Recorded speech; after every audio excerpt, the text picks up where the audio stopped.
തുടക്കം 1926 June 26-നാണ്. Kozhikode town ഹാളിലായിരുന്നു സമ്മേളിച്ചത്. കാലഘട്ടത്തിന്റെ അനിവാര്യതയിൽ അന്നത്തെ പണ്ഡിതർ വരക്കൽ മുല്ലക്കോയ തങ്ങളും ഹാഷിം കുഞ്ഞിക്കോയ തങ്ങളുമെല്ലാം ഒന്നിച്ചിരുന്ന് നേതൃത്വം നൽകിയതാണ്. ഉദ്ദേശം ബിദഈ ആശയങ്ങളെ എതിർക്കലും ഇസ്ലാമിന്റെ തനതായ രീതി പ്രചരിപ്പിക്കലുമാണ്. മുല്ലക്കോയ തങ്ങൾ മുതൽ മുത്തുക്കോയ തങ്ങളിൽ എത്തി നിൽക്കുന്ന 98 വർഷങ്ങൾ അത്ഭുതാർഹമാണ്. മതബൗദ്ധിക വിദ്യാഭ്യാസ സാമൂഹിക സാംസ്കാരിക മേഖലകളിലെല്ലാം ഇതിനോടകം സമസ്ത കയ്യൊപ്പ് ചാർത്തി. ആർക്കും നിഷേധിക്കാൻ കഴിയാത്തത്രമേൽ വലിയ ശക്തിയായി.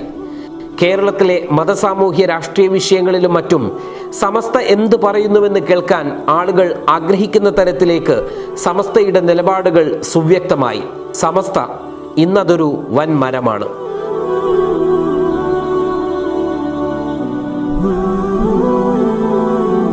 പതിനാല് പോഷക സംഘടനകളും അവർക്കൊക്കെയും ഉപഘടകങ്ങളുമെല്ലാമുള്ള ഒരു വൻ മരം. ഓത്തുപള്ളിയിൽ തുടങ്ങിയ വിദ്യാഭ്യാസ വിപ്ലവം ഇന്ന് ഡിജിറ്റൽ മദ്രസയിലെത്തി. കേരളവും അന്തമാനും ലക്ഷദ്വീപും അയൽ സംസ്ഥാനങ്ങളും കടന്ന് Asia, Africa, Australia, Europe, American വൻകരകൾ തുടങ്ങിയവയിലേക്കും അലിഫും അദബും വിഭാവനം ചെയ്യുന്ന സംഘടനയായി സമസ്ത മാറി. 11,000-ഓളം മദ്രസകൾ, അനേകം പാരമ്പര്യ പള്ളി ദർസുകൾ, അറബി കോളേജുകൾ, എഞ്ചിനീയറിംഗ് കോളേജ്, നിരവധി മതബൗദ്ധിക കലാലയങ്ങൾ തുടങ്ങിയവ സമസ്തയുടെ വിദ്യാഭ്യാസ വിപ്ലവങ്ങളാണ്. SNEC കാലത്തിനൊത്ത മാറ്റങ്ങൾക്കുള്ള പുതിയ വിദ്യാഭ്യാസ പദ്ധതിയാണ്. ലേണിംഗ് ഓൺലൈൻ മദ്രസയും വിശാലമായ കാഴ്ചപ്പാടുകളാണ്. സുപ്രഭാതം ദിനപത്രം സമസ്തയുടെ നട്ടെല്ലാണ്.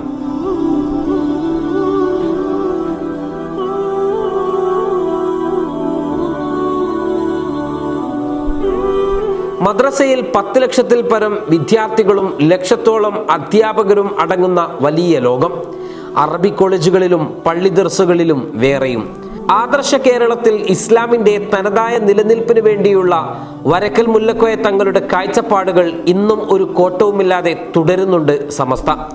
ആദർശത്തിലും നയത്തിലും നിലപാടിലും വെള്ളം ചേർക്കാതെയാണ് യാത്ര. ഒരു സംഘടന 100 വർഷം തികക്കുക എന്നത് അത്ഭുതാർഹമായ ഒന്നാണ്. അതിലേക്കുള്ള ചുവടുവെപ്പിലാണ് സമസ്ത. 926-ൽ മുല്ലക്കോയ തങ്ങളിൽ തുടങ്ങിയ പ്രയാണം മുത്തുക്കോയ തങ്ങളിൽ എത്തുമ്പോൾ 2026-ൽ 100 വർഷം എന്ന മഹത്തായ പ്രയാണത്തിലേക്കുള്ള യാത്ര തുടരുകയാണ്. ഈ യാത്രക്കിടയിൽ പലപ്പോഴും വെല്ലുവിളികൾ ഉണ്ടായിട്ടുണ്ട്. വിവാദങ്ങളിലേക്ക് കൊണ്ടുപോകാൻ പലരും ശ്രമിച്ചിട്ടുണ്ട്. പിളർപ്പിനെ അതിജീവിച്ചിട്ടുണ്ട്. സമുദായത്തിനകത്തെ ശത്രുക്കളെ നേരിട്ടിട്ടുണ്ട്. പുത്തനാശയങ്ങളോട് പടവെട്ടിയിട്ടുണ്ട്. എല്ലാം ജീവിത വിശുദ്ധിയാൽ ധന്യരാക്കപ്പെട്ട 40 അംഗ മുഷാവറയുടെ കൂടിയാലോചനകൾക്കൊടുവിൽ നിഷ്പ്രഭമാവുകയാണ് ചെയ്തതെന്നത് ചരിത്രം.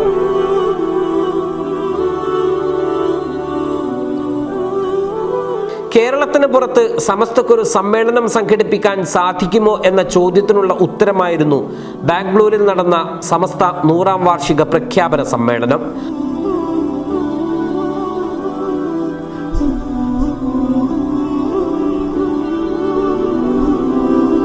ആളും അർത്ഥവും കൊണ്ട് അത്ഭുതപ്പെടുത്തിയ സമ്മേളനം, സംഘാടനം കൊണ്ട് അത്ഭുതം തീർത്ത സമ്മേളനം. ಸುನ್ನತಿ ವಲ್ ಜಮಾಅತಿನ ಆದರ್ಶಪಡೆಯ ದಿಟ್ಟದಂಡ ನಾಯಕ ಅಪವಾದಗಳ ಆರ್ಭಟಗಳನ್ನು ಅರಬ್ಬಿ ಸಮುದ್ರಕ್ಕೆಸೆದು ಅಜೇಯ ನಾಯಕನಾಗಿ ಈ ಉಮ್ಮತ್ತನ್ನು ಅಭಿಮಾನದಿಂದ ಮುನ್ನಡೆಸುತ್ತಿರುವ ಲಕ್ಷಾಂತರ ಸುನ್ನಿ ಕಾರ್ಯಕರ್ತರ ನಾಡಿ ಮಿಡಿತ, ಎದೆಯಾಳದ ತುಡಿತ, ಹೃದಯದೊಳಗಿನ ಬಡಿತ ಸಮಸ್ತ ಕೇರಳ ಜಮ್ಇಯ್ಯತುಲ್ ಉಲಮಾದ ಸರಿಸಾಟಿ ಇಲ್ಲದ ಅಧ್ಯಕ್ಷ ಸಯ್ಯಿದುಲ್ ಉಲಮಾ ಸಯ್ಯದ್ ಜಿಫ್ರಿ ಮುತ್ತುಕೋಯ ತಂಗಳ್ ಅರಮನ ಮೈದಾನವನ್ನ ಬಡಿದೆಪ್ಪಿಸುತ್ತಾ ನಮ್ಮ ಈ ವೇದಿಕೆಗೆ ಆಗಮಿಸಿದ್ದಾರೆ. ചരിത്രത്തിലാദ്യമായി സമസ്ത മുഷാവറ യോഗം കേരളത്തിന് പുറത്തു വെച്ച് നടന്ന അപൂർവ സംഗമത്തിന് കൂടി സാക്ഷിയായ സമ്മേളനം. ഐതിഹാസിക പ്രയാണത്തിന്റെ 100-ാം വാർഷികത്തിലേക്ക് സമസ്ത നടന്നെടുക്കുമ്പോൾ ഇന്നും തലയുയർത്തി നിൽക്കുന്നു സമസ്ത.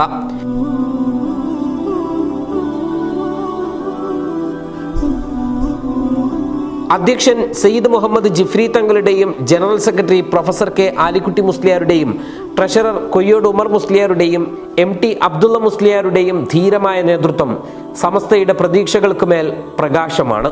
ആ പ്രയാണയാത്രയിൽ കൊടിപിടിക്കാൻ ജനലക്ഷങ്ങൾ സാർത്ഥവാഹക സംഘമായി ഇവർക്ക് പിന്നിൽ ഒറ്റക്കെട്ടായുണ്ട്. സമസ്തക്ക് പകരം സമസ്ത മാത്രം.